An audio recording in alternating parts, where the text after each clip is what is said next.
জুলাই-আগস্টের গণহত্যার ঘটনায় মানবতাবিরোধী অপরাধের অভিযোগে দায়ের করা মামলার আসামি সাবেক প্রধানমন্ত্রী শেখ হাসিনার গ্রেফতারের অগ্রগতি জানতে চেয়েছেন আন্তর্জাতিক অপরাধ ট্রাইব্যুনাল।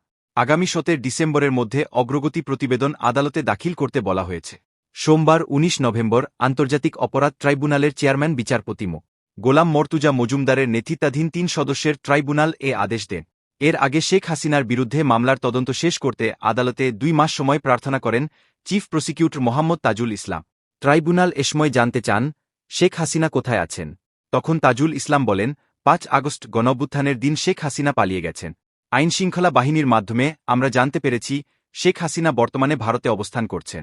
ইন্টারপোলের মাধ্যমে তাকে ফিরিয়ে আনতে পদক্ষেপ নেওয়া হয়েছে। এছাড়া ভারত ও বাংলাদেশের মধ্যে যে বন্দি বিনিময় চুক্তি রয়েছে, সেই চুক্তি অনুযায়ী শেখ হাসিনাকে ফিরিয়ে দিতে ভারতকে অনুরোধ জানাবে সরকার। আদালতে প্রসিকিউশনের পক্ষে শুনানি করেন চিফ প্রসিকিউটর মোহাম্মদ তাজুল ইসলাম।